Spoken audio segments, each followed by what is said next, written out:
আচ্ছা আমি শিওর পরীক্ষার হলে কি আমি বলাইছি। হ্যাঁ এগুলো তো গোলানোর জিনিস। আচ্ছা এবার 3 নাম্বার কোশ্চেন দেখো, বলছে ডিফাইন রেগুলার এক্সপ্রেশন আর write a regular for a language. এখানে কিন্তু রেগুলার এক্সপ্রেশন লেখা হবে, ঠিক আছে। For a language containing string starting and ending with same symbol over alphabet A B. আচ্ছা 2 এর সি দেখ, ও দেখাই নাই না, 2 এর সি আছে করা। হ্যাঁ বলো।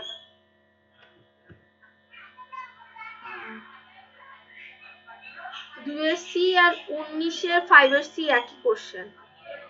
আচ্ছা 2 এর সি তে মনে হয় করা থাকার কথা। 2 এর সি তে বলছে ক্যান এফএবি, ও আচ্ছা এটা তো ডেফিনেশন টাইপের সেটটা, এটা আমি খুঁজবো বলছিলাম, কালকে সাদিয়াও বলছিল এটার কথা, মানে আমি বুঝি না এটা তো। ডেফিনেশন হ্যাঁ কিছু একটা বুঝায় লেখার জিনিস। ও তাহলে থাক, তাহলে এটা গুগল করে লেখা যাবে। আচ্ছা এরপর হচ্ছে তোমার 3 এর এতে হচ্ছে define regular expression. Regular expression বোঝার আগে তোমাকে রেগুলার ল্যাঙ্গুয়েজটা কি সেটা বুঝতে হবে। রেগুলার ল্যাঙ্গুয়েজ হচ্ছে তোমার অ্যালফাবেট থাকবে এরকম, আর সেট অফ আর মানে হচ্ছে কিছু ল্যাঙ্গুয়েজ, ওইটার জন্য কিছু ল্যাঙ্গুয়েজ সেট করা থাকবে ওই অ্যালফাবেটগুলোর জন্য। এই ল্যাঙ্গুয়েজের মধ্যে নাল সেটও থাকতে পারবে। আর for a belongs to Z, Z মানে হচ্ছে তোমার এ বিলংস টু তোমার ই, এটা কিছু বোঝা যায় না। এই যে রেগুলার এক্সপ্রেশন, এই যে রেগুলার এক্সপ্রেশন কি, the language accepted by finite automata can be easily described by a simple expression।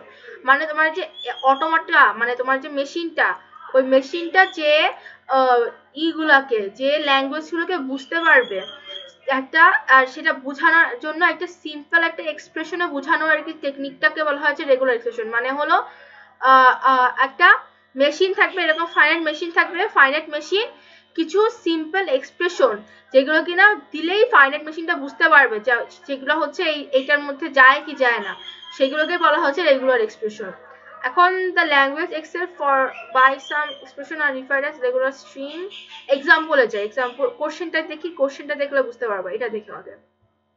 দেখো এখানে বলছে যে তোমার স্টার্টিং আর এন্ডিং যেটা সেম অ্যালফাবেট হতে হবে এ আর বি এর মধ্যে, এ আর বি অ্যালফাবেটগুলো ইউজ করে। তাহলে আমার যদি স্টার্টিং এ হয় আর এন্ডিং এ হয়, তাহলে তোমার কি সেম অ্যালফাবেট হচ্ছে। তোমার স্টার্টিং যদি বি হয় এন্ডিং যদি বি হয়, তাহলে সেম অ্যালফাবেট হচ্ছে। তোমার স্টার্টিং এ মাঝখানে যে কোনো কিছু এ আর বি দিয়ে বানানো, ঠিক আছে, এ আর বি দিয়ে, হ্যাঁ এখানে এ আর বি দিয়ে বানানো যে কোনো কিছু থাকলেও সেটা আমরা অ্যাকসেপ্ট করব, আর লাস্টে আমার এ থাকতে হবে।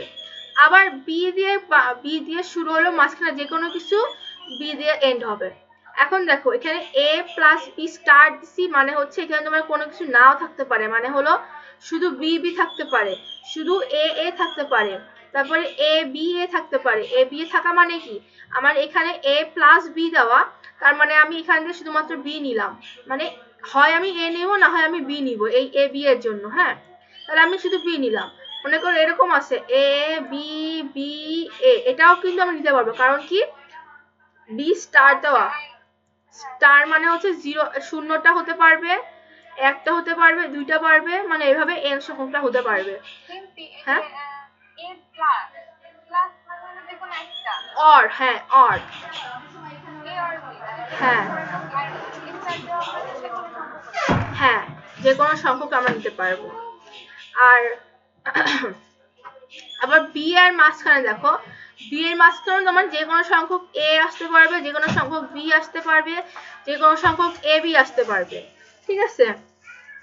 তার কারণে আমরা এ বি মাঝখানে আবার স্টার দিলাম। আচ্ছা এবার দেখো তাহলে আমার ফার্স্টে এ হতে পারে, শুধু এ হতে পারবে, শুধু বি হতে পারবে, বি আর বি এর মাঝখানে যে কোনো কিছু হতে পারবে, এ আর এর মাঝখানে যে কোনো কিছু হতে পারবে, ঠিক আছে।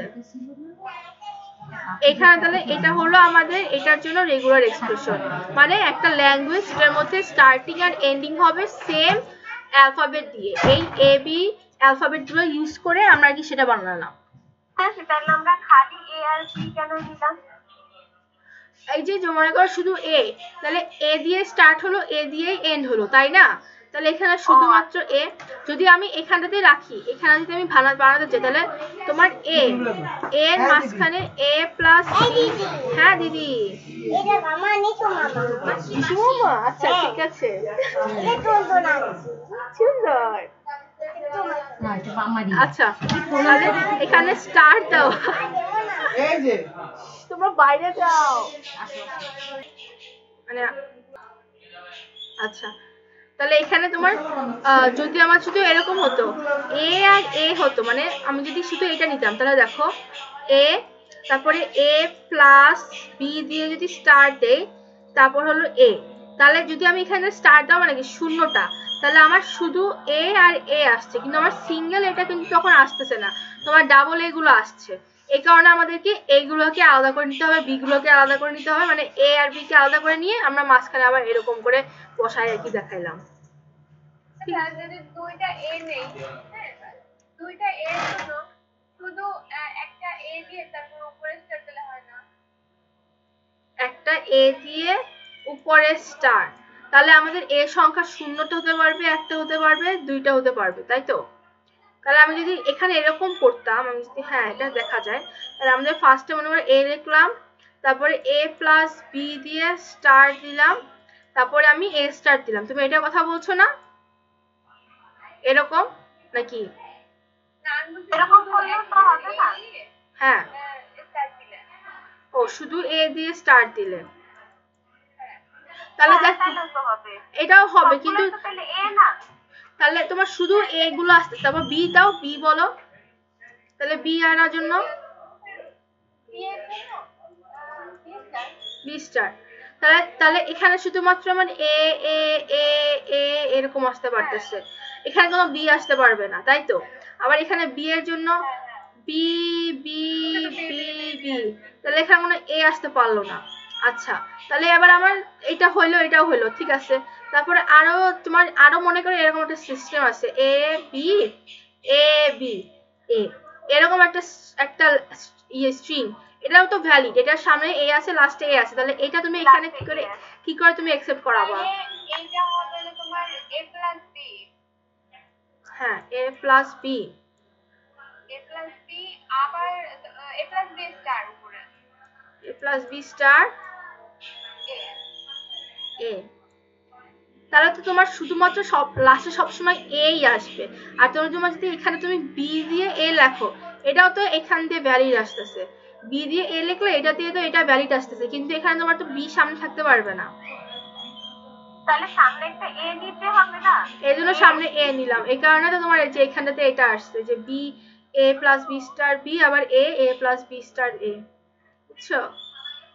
মানে এটা হচ্ছে সামনে দিলে হচ্ছে শুধুমাত্র সামনে এটাই বসবে, আর a প্লাস b মানে হচ্ছে ওইখান থেকে আমি যে কোনো একটা নিতে পারবো, আর স্টার মানে হচ্ছে হ্যাঁ স্টার মানে হচ্ছে আমি আমার মন মতো সংখ্যা নিতে পারবো, তাই তো?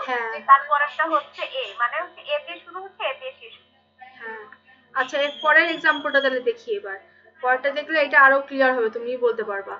দেখো এখানে বলছে যে at least 2a 1, তাহলে আমার অ্যালফাবেট হচ্ছে 0 আর 1, আর তোমার অন্তত দুইটা a 1 থাকতে হবে, ঠিক আছে? অন্তত দুইটা 1 থাকতে হবে, তাহলে আমাদের এখানে তো ল্যাঙ্গুয়েজের মধ্যে তোমার 1 আর 1 ফিক্স থাকতে হবে। এখানে মাঝখানে যাই কিছু আসুক, সামনে যাই কিছু আসুক, পিছনে যাই কিছু আসুক, হ্যাঁ তাহলে আমার অ্যাটলিস্ট দুইটা এক থাকতে হবে। তাহলে আমি সামনে লিখতে পারি কি 0 প্লাস 1 স্টার, মাঝখানেও আমি 0 প্লাস 1 স্টার লিখতে পারি, আবার লাস্টে যেও আমি 0 1 প্লাস 1 স্টার। তাহলে তোমার সামনে যাই আসুক, মাঝখানে যাই আসুক, এখানে যাই আসুক, আমার দুইটা 1 ফিক্স থাকতেছে, আমার বসে মিনিমাম দুইটা থাকতে হবে, মিনিমাম দুইটা 1, তাহলে আমার সেই কন্ডিশন ট্রু হইছে। মানে 1 বেশি থাকলেও তো সমস্যা না, 1 বেশি থাকলে সমস্যা নাই, বলছি অ্যাট লিস্ট। হ্যাঁ এটা তো এইভাবে করতে হবে, প্রথমে একটা 1 দিলাম, হ্যাঁ প্রথমে একটা 1 দিয়ে তারপরে মাঝখানে 0 প্লাস 1 স্টার দিয়ে পরে আবার একটা 1 দিলে হচ্ছে 0 প্লাস 1 স্টার দিয়ে হ্যাঁ আবার একটা 1 দিলে হইতো। তাহলে দেখো তোমার স্টার্টিং এ শুধু কি starting A only 1, ending A only 1, মাঝখানে যে কোনো সংখ্যক। তোমার যদি এরকম একটা স্ট্রিং থাকে 0 1 0 1 0 1, এটাও তো ভ্যালিড নাকি? তোমার সামনে এখানে তোমার জিরো থাকতেছে। যদি শুধুমাত্র দুটো